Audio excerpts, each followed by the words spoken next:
De la création artistique aux espaces entrepreneuriaux, plébiscite pour un nouveau monde. Sous l'angle de 10 analogies entre la création artistique et l'entrepreneuriat, nous décrivons des axes de réflexion visant à dynamiser un espace commun, voire à réinventer de nouveaux mondes. 1. Entreprendre, créer, c'est inventer, innover. Nous définissons les espaces créatifs et entrepreneuriaux à travers deux notions, l'invention et l'innovation. Créer ou entreprendre, ce n'est pas recopier ou imiter. C'est d'une certaine manière mettre au monde, du geste réinventé de l'artisan à la création d'objets originaux, abstraits ou concrets.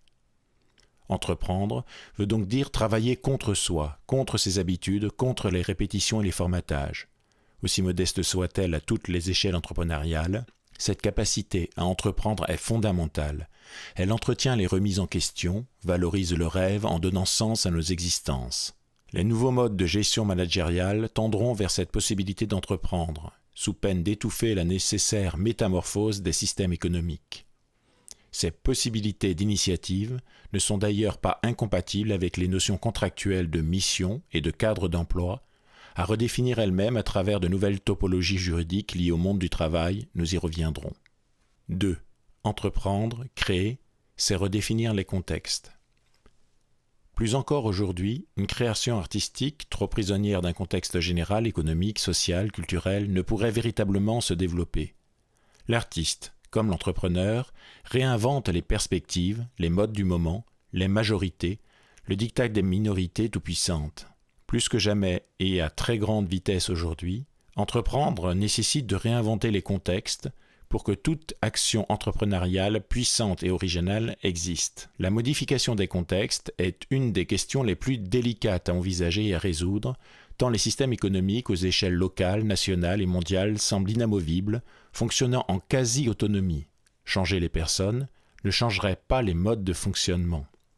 Plus que de révolutionner les contextes ou de les déformer, nous avons par exemple la possibilité de créer des initiatives parallèles, même modestes et artisanales, qui pourrait, à terme, libérer l'entrepreneuriat en nous recentrant sur les objectifs et donc les contenus. Parallèle ne veut pas dire contre ou en opposition, c'est un positionnement différent qui peut très bien se nourrir des contextes existants, la question des choix étant ici essentielle. Avec le développement d'Internet notamment, il s'agit de prendre conscience que c'est par notre action individuelle à l'échelle planétaire que nous pouvons réinventer l'entrepreneuriat de demain, combattre les fonctionnements de type mafieux, les inerties de toute nature, les coûts de fonctionnement exorbitants qui échappent au financement des objectifs.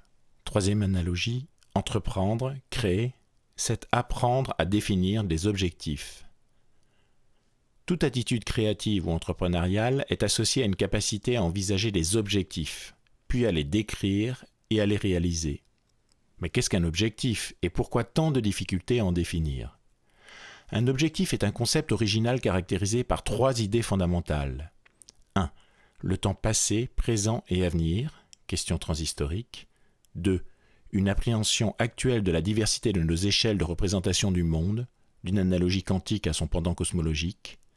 3. Des questions réflexives qui s'adressent à la nouveauté du concept lui-même. En conséquence, promettre ou réaliser des objectifs ne sert à rien si ces objectifs sont synchroniques, unidimensionnels et anti-réflexifs. Il y a donc de véritables objectifs et des objectifs factices, sans existence réelle, en dehors de satisfaire les intérêts du moment. Cette question est centrale. On parle de programme en politique, de plan de développement d'une entreprise ou de business plan, de convention d'objectifs dans le domaine public, etc.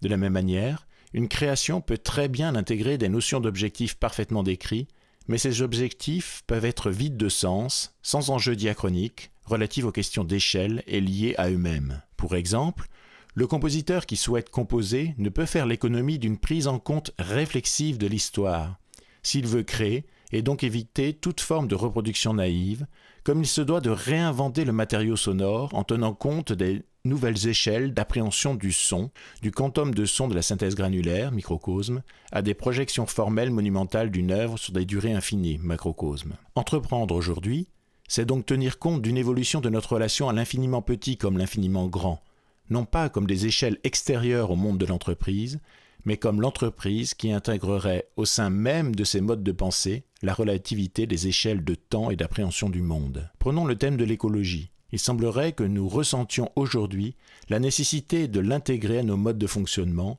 aussi bien localement qu'au niveau mondial. On comprend alors pourquoi il est si difficile d'envisager des objectifs qui ne soient pas factices, présentés de manière simpliste et superficielle ou totalement irréaliste.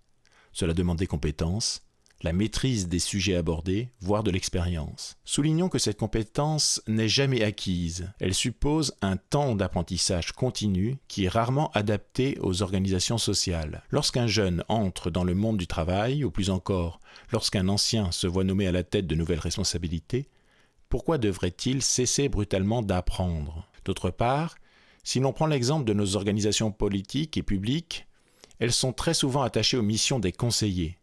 Comment alors un décideur politique peut-il être conseillé efficacement s'il n'a pas lui-même des compétences dans le domaine qu'il traite au gré des changements de portefeuille ministériel? Ces conseillers ne possèdent quant à eux pas toujours de formation particulière en rapport avec leur domaine d'expertise. Est-ce ce type de situation qui rend parfois délicates les relations entre les différentes formes de pouvoir, du politique à l'administratif? Plus encore, la fin des savoirs universalistes du XIXe siècle ne devrait-elle pas faire évoluer nos anciens schémas décisionnels et entrepreneuriaux restés trop pyramidaux, les tâches des politiques paraissant individuellement insurmontables? Mais peu importe, pourrait-on dire avec boutade, puisque nos sociétés de l'image fonctionnent sur des communications immédiates qui laissent peu de place à de longs processus de maturation des idées et des actions. Symbole de cette course effrénée, la dette mondiale et les jeux spéculatifs. Nous ne discernons plus économiquement la part du réel et du virtuel, château de cartes, qui ne cesse pourtant de nous alerter, tant ils se mettent à trembler. Résultat de cette escalade, un monde dont la réalité est plus ou moins cachée et enchevêtrée, une faille collective sociale, culturelle et économique gigantesque au niveau planétaire qui pourrait devenir irréconciliable en absorbant toute forme de réalité. Si l'éducation est un facteur essentiel pour tenter de redéfinir de nouvelles perspectives sociétales et entrepreneuriales, il faut cesser de faire croire qu'elle pourrait tout assumer. Ces forces vives, au contact quotidien de la misère culturelle et sociale, en viennent à tout faire sauf enseigner, se retrouvant parfois au bord de l'épuisement physique et psychique. Dans ce contexte, le monde de l'entreprise a bien une part de responsabilité pour tenter de définir de véritables objectifs. Quatrième analogie, entreprendre, créer, c'est inventer l'indéfinissable. L'art peut apprendre à l'entreprise à créer de nouvelles formes d'objectifs. Des objectifs qui ne soient pas définissables ni envisageables a priori. Une logique productiviste de nature déterministe visant à satisfaire des besoins, une belle œuvre faisant plaisir à son créateur voire à son public, font partie de notre préhistoire intellectuelle et sensible. L'histoire moderne notamment montre que nous devrions être capables d'entreprendre bien d'autres rêves, des rêves qui ne peuvent s'imaginer. Lorsque l'on crée au XXIe siècle, on a la possibilité de ne pas présager du résultat sensible et intellectuel de l'œuvre avant de l'avoir imaginée, tout en tentant d'imaginer ce qui serait initialement impossible à entendre, à voir. En d'autres termes, l'art ou l'entrepreneuriat est ici synonyme de question et non systématiquement de réponse. Les objets-réponses sont des répétitions, quand les objets-questions viennent de l'inconnu pour aller vers l'inconnu. Cinquième analogie, entreprendre, créer, c'est communiquer autrement. Il ne suffit pas de créer des entreprises publiques ou privées pour qu'elles deviennent pérennes. Pour envisager de nouveaux objectifs et faire en sorte que ces objectifs intéressent un public potentiel, il serait donc nécessaire d'inventer de nouvelles formes de communication, des communications qui valorisent d'autres acquis que des acquis matériels ou physiques. La communication pourrait par exemple devenir une forme d'apprentissage. Sixième analogie, entreprendre, créer, c'est réinventer de nouveaux espaces-temps socio-économiques. Au-delà des notions de flexibilité, la création répond à une appréhension post-relativiste de nos espaces-temps socio-économiques, notion de proximité proche d'une définition d'espace topologique.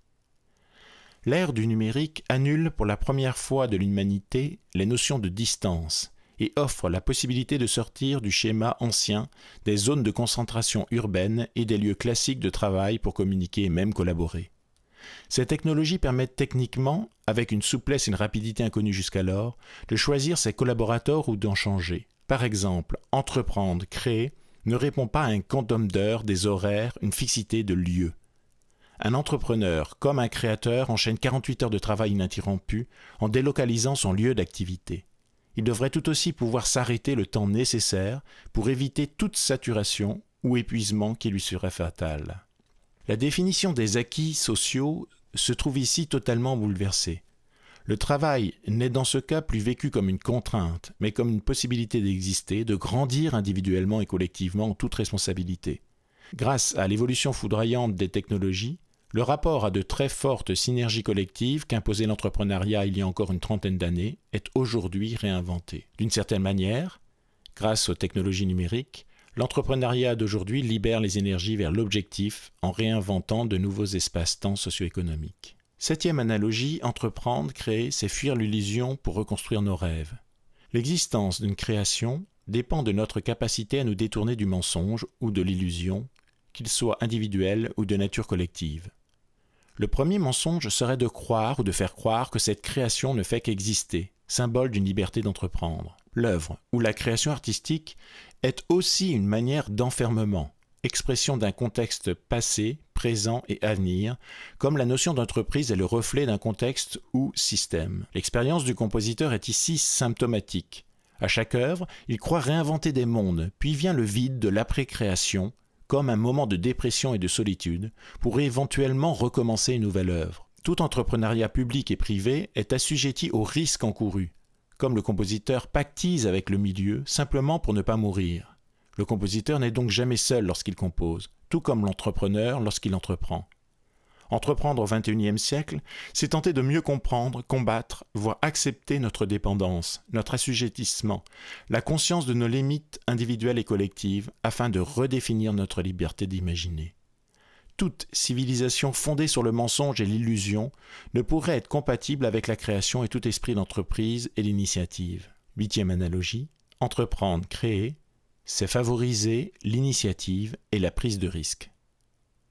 Outre la compétence, se pose la question du courage individuel ou collectif, voire de la paresse. Nombre de créateurs se mettent à déraper sur le concept de création, abandonnant une idée ou une œuvre devant la difficulté qu'elle représente ou qu'elle risque de poser dans le cadre de sa réalisation. Très souvent même, ils abandonnent tout simplement l'idée de créer, expliquant, sous couvert de longues démonstrations méthodiques pseudo-savantes, parfois même médiatiques, que la création peut se dispenser de création. Comment alors s'entraider collectivement et favoriser individuellement l'initiative et la prise de risque? Valoriser l'erreur qui fait partie de la création et de tout processus entrepreneurial. Dans le domaine public français, par exemple, en relation avec les collectivités territoriales comme les régions, il existe bien des moyens financiers voués au développement de création d'initiatives entrepreneuriales culturelles, aide aux ensembles instrumentaux, à la création, etc. Mais les réformes successives de l'État, déconcentration et décentralisation, ont créé des prérogatives locales et entrepreneuriales qu'il devient parfois difficile de faire évoluer en toute transparence dans le respect du contradictoire et d'une concurrence centrée sur les objectifs. Avec cette troisième révolution qu'aime rappeler Michel Serres, celle du numérique, l'image d'une telle démocratie culturelle occupe encore aujourd'hui les terrains publics, privés et médiatiques. Pourrait-elle être sérieusement remplacée par une égocratie, des prises d'initiatives individuelles très différentes des aristocraties ou démocraties participatives? Si Boulez annonçait en 1967 qu'il fallait brûler les maisons d'opéra pour créer par la suite l'IRCAM et l'ensemble intercontemporain, c'est bien parce qu'il lui semblait impossible de faire du neuf avec du vieux. Nous ne sommes plus dans les années 1970. L'accès à l'information s'est globalement démocratisé et mondialisé à une vitesse vertigineuse, annulant la notion de distance connue jusqu'alors, avec de nouvelles possibilités d'entreprendre, redonnant un coup de vieux supplémentaire à des entreprises culturelles dépassées par l'omniprésence du numérique. Analogie 9. Entreprendre, créer, c'est redonner un sens à la notion de responsabilité. Une civilisation irresponsable ou mafieuse ne peut envisager être créative ou entreprenante. Cette question est centrale. Toute perte de responsabilité individuelle est vouée à un processus d'autoreproduction des castes et de dégénérescence. Les conflits d'intérêts qui minent nos fonctionnements démocratiques font perdre le sens des réalités, alors que créer comme entreprendre relève d'un acte responsable. Pour tenter d'éviter de perdre pied et de se prendre pour le créateur, le compositeur responsable engage avec lui-même un processus de confrontation critique qui a ses limites. Par ailleurs, ne pouvant se fier sur l'instant au public, comme d'ailleurs aux professionnels ainsi que nous l'a montré l'histoire de la création, il tente plus ou moins consciemment de se positionner dans une vaste trajectoire diachronique. Il s'aide donc d'éléments extérieurs pour tenter d'engager la nécessité d'un retour critique et distancié sur son œuvre, qu'il doit en toute responsabilité assumer, jusque dans ses limites. Mais combien de compositeurs vivent dans l'illusion de la création et d'entrepreneurs dans l'illusion d'entreprendre ? Un monde de l'entrepreneuriat public ou privé qui viserait à protéger ses modes d'existence économique, ses reconnaissances sociales ou liées à toute forme de pouvoir, serait voué à un échec de civilisation. Certains compositeurs respectent le sens des règles d'écriture qu'ils s'imposent ou imposées par le contexte, comme d'autres utilisent ces règles pour mieux cacher leur malhonnêteté, leur démission ou parfois même leur naïveté. Les questions déontologiques et éthiques sont donc indissociables des questions entrepreneuriales. Nous vivons dans des sociétés où nous passons notre temps à légiférer et à inventer des règles de droit, des organismes de régulation, de contrôle. Mais qu'en est-il de l'application ou de l'efficacité de ces règles et de la véritable indépendance des organismes de contrôle, quand on voit la nature des scandales redondants, la Cour des comptes qui fustige les dérapages d'universités ou de grandes écoles, les condamnations successives de personnages publics? Comment alors redonner à la justice les moyens 1. De dissuader, 2. D'analyser en toute compétence la spécificité des questions qu'elle traite, 3. De juger équitablement et d'évaluer en toute indépendance la question des responsabilités. D'une autre manière, la justice est humaine, dira-t-on, faisant par exemple écho à l'esprit de corps public ou privé. Au regard de condamnations légères ou de jugements non exécutés, la justice n'inquiète manifestement pas les puissants, personnes morales ou institutions. Elle participe malgré elle à des formes de déresponsabilisation. Toute notion entrepreneuriale pose en conséquence la question des liens ambigus entre organisations économiques, sociales, juridiques, politiques, administratives, culturelles. Favoriser les conflits d'intérêts n'est définitivement pas compatible avec un entrepreneuriat créatif puisqu'il révèle des conflits d'objectifs. 10e analogie, entreprendre, créer, c'est engager un processus récursif d'automodification des objectifs et de l'activité. L'entrepreneuriat change l'entrepreneuriat, comme l'art change l'art. Par le biais d'un processus récursif d'automodification, l'activité et ses objectifs se trouvent transformés en temps réel par l'activité elle-même. Certains objectifs dépassent la durée d'une vie humaine et nécessitent des engagements entrepreneuriaux visionnaires à l'échelle quasi cosmologique. D'autres se redéfinissent sur l'instant. Dans ce contexte réflexif d'une nouvelle dimension, sollicitant un sens virtuose de l'analyse, de l'écoute, de l'adaptation, pourquoi continuer à fonctionner sur des schémas anciens en conservant par exemple des modèles de contrat d'engagement dont les objectifs seraient fixés de manière stéréotypée dans des temporalités d'un autre âge? Plus encore aujourd'hui, avec ce processus de très grande accélération de l'évolution de nos sociétés et selon l'histoire des contextes entrepreneuriaux, les vitesses d'action entre collaborateurs peuvent ne plus du tout s'harmoniser, comme si nous avions affaire à des espaces-temps qui se juxtaposent sans pouvoir communiquer. Cela dépasse la problématique habituelle qui oppose le public et le privé. Par exemple, l'expérience montre que le rapport au temps et l'idée même d'entreprendre de manière réflexive sont altérés par les questions statutaires. Pensons un instant au choc grandissant, en France, entre la situation des cadres dirigeants précaires ou titulaires dans le public.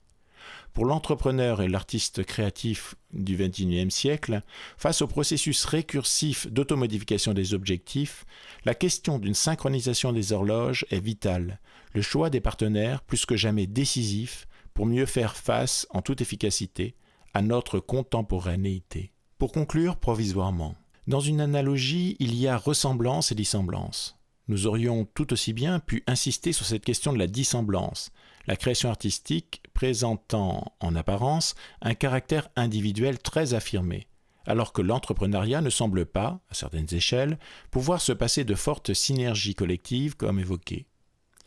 Il y a aujourd'hui matière à débat, le champ de l'entrepreneuriat étant bouleversé par cette révolution du numérique, des organisations pyramidales devenant transversales, avec, d'une autre manière, le très vif espoir que la création artistique puisse enfin concentrer les synergies collectives dont elle a besoin au niveau mondial. Notre définition de l'entrepreneuriat est d'une certaine manière éloignée d'une actualité, comme elle s'en nourrit très concrètement pour tenter d'imaginer des évolutions. Si l'entrepreneuriat associé à l'argent traduit un moyen d'échange, une puissance d'émancipation, une liberté, une protection contre la violence, l'argent est aussi devenu dans nos démocraties modernes un instrument central de mesure universelle. Société déséquilibrée, richesse indue, confusion des ordres, chair, esprit, charité. Nous vivons une financiarisation de toutes les valeurs, les arts, les sciences, les jeux, les religions, les loisirs. À voir la répartition des richesses économiques, l'argent est bien l'instrument d'un pouvoir concentré, avec toutes les dérives possibles. Pouvoir sur soi et autrui, aliénation économique, culturelle, sexuelle, etc. Réduction de l'individu à un objet. La notion de capital, travail cumulé, se confond avec jouissance et exhibitionnisme. Interviewé par Alain Finkielkraut sur France Culture le 28 mai 2016, l'historien Jacques Julliard évoque un capitalisme fondé sur des valeurs pré-capitalistes, l'honneur, l'aristocratie, la charité, le christianisme, la solidarité, le socialisme, valeurs progressivement détruites par le système de l'argent. Plus encore, le monde et ses nouvelles formes de communication planétaire a aussi le risque de devenir interchangeable, perte d'identité culturelle et uniformisation notamment. Mais pour reprendre une idée chère au compositeur Alain Bancard, les systèmes musicaux vieillissent et évoluent par nécessité, comme les sociétés capitalistes, sur leur forme actuelle, pourraient être à terme inadaptées. Il en va probablement de notre survie collective, en dehors même du pouvoir limité de l'argent, pour éviter une crise définitive qui serait pas seulement économique, mais aussi spirituelle.